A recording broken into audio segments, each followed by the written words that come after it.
किसी ने बड़े ही कमाल की बात कही है, उदास हूं पर तुझसे नाराज नहीं, तेरे दिल में हूं पर तेरे पास नहीं। झूठ कहूं तो सब कुछ है मेरे पास, और सच कहूं तो तेरे सिवा कुछ खास नहीं। जी हाँ दोस्तों, मैं लेकर आया हूं पति पत्नी की एक जबरदस्त हार्ट टचिंग स्टोरी, जिसको सुनकर आप अपनी आंखों से आंसू नहीं रोक पाएंगे। तो ध्यानपूर्वक सुनिएगा। आप दोनों भाई समझाइए ना पापा जी को।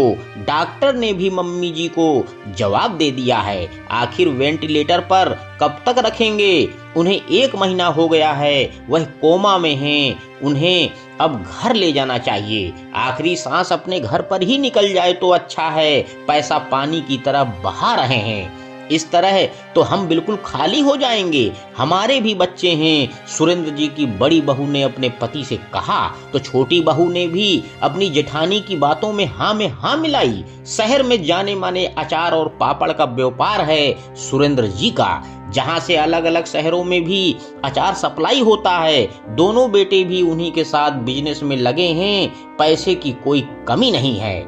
लगभग 1.5 महीना पहले से उनकी पत्नी की तबीयत खराब चल रही थी। कभी शुगर अप डाउन हो रही थी और बीपी भी अप डाउन हो रहा था। कितने टेस्ट हो चुके थे।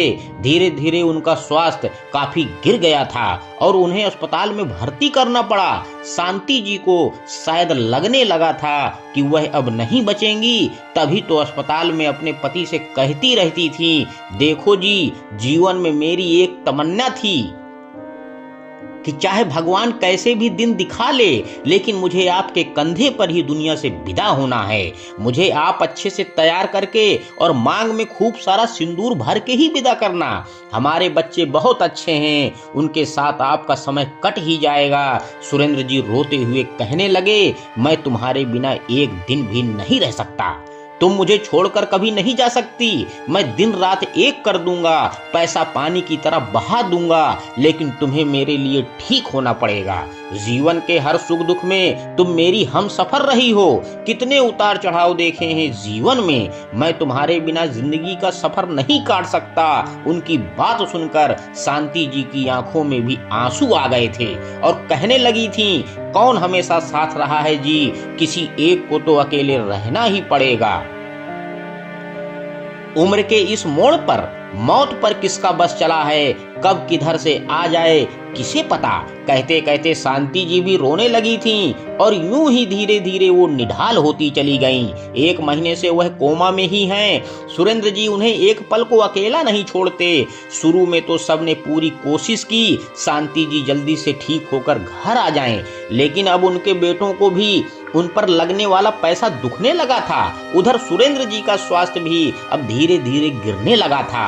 आज जब थोड़ी देर के लिए शांति जी के पास अपनी बहन को छोड़कर घर आए तो हिम्मत करके उनके दोनों बेटों ने उनसे कह ही दिया, पापा, माँ की बीमारी का हमें भी बहुत दुख है, उनके बिना हमें भी अधूरा ही लगेगा, लेकिन डॉक्टर ने भी तो हाथ खड़े कर दिए हैं, अब उन्हें घर ले आना चाहिए। शायद अपने घर में ही उनके प्राण अटके हों। खबरदार, जो तुम दोनों ने एक और शब्द भी कहा, अभी मैं जिंदा हूँ और अपनी पत्नी के लिए मैं अकेला ही काफी हूँ। वह मेरी हमसफर है, उसे मरने के लिए अकेला कैसे छोड़ दूं। जब से ब्याह कर इस घर में आई है, उसने हर कदम पर मेरा साथ दिया है। तुम्हारी दादी के जल्दी स्वर्ग सिधार जाने पर तुम्हारी बुआ की शादी में भी अपने सारे जेवर मेरे हाथों में थमाते हुए उसने यही कहा था, मेरा गहना तो आप हो, आप ये सारे जेवर अपनी बहन को दे दो।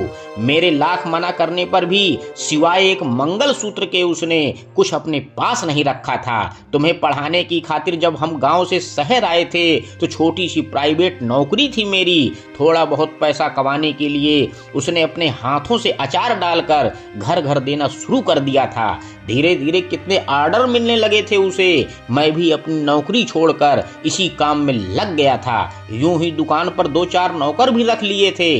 व्यापार अच्छा चल निकला। यह सब कुछ उसके समर्पण और मेहनत का ही फल है।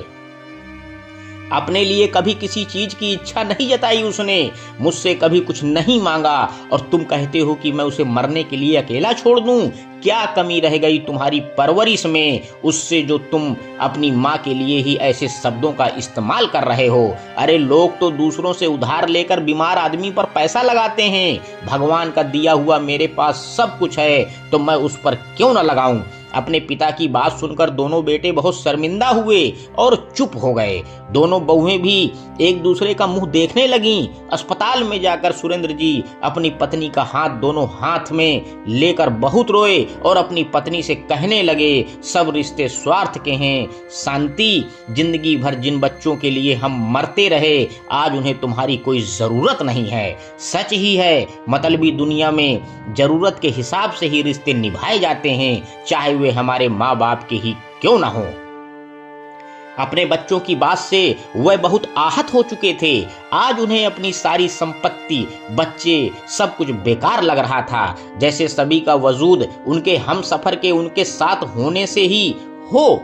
रोते रोते ही शायद सो गए थे। थोड़ी देर बाद जब उनकी पत्नी के रूटीन चेकअप के लिए डॉक्टर आया और उन्हें उठाया तो उनकी गर्दन एक तरफ लुढ़क गई। उनके शरीर से अब प्राण नहीं थे। उधर शांति जी की आत्मा भी उनके प्राणों से निकल चुकी थी। सारे माहौल में एक चुप्पी सी छा गई थी। ऐसी मौत शायद किसी को नसीब होती कि दोनों पति पत्नी एक साथ ही दुनिया से विदा हों, मगर ये तो ऐसे हम सफर थे जिनका अंतिम सफर भी एक साथ ही होना था। शांति जी को आज उनकी दोनों बहुओं ने खूब सजाया था। दोनों उस दुनिया में जा चुके थे जहां से शायद उन्हें कोई जुदा न कर पाए। जाने कैसा रिश्ता होता है हम सफर का। दो अजनबी लोग एक ही मंजिल के मुसाफिर हो जाते हैं और दो शरीर और एक जान हो जाते हैं। किसी एक के न रहने पर दूसरा जिंदा लाश ही हो जाता है। तू है तो दुनिया कितनी हंसी है, जो तू नहीं तो कुछ भी नहीं है। दोस्तों, अंत में बस मैं यही कहना चाहता हूं कि पति सुख तो अकेले काट लेगा पर दुख में पत्नी को जरूर याद करेगा, और पत्नी दुख अकेले काट लेगी पर सुख में पति को जरूर याद करेगी। धन्यवाद दोस्तों। मेरे YouTube चैनल को लाइक और सब्सक्राइब करें। आपका दिन शुभ हो।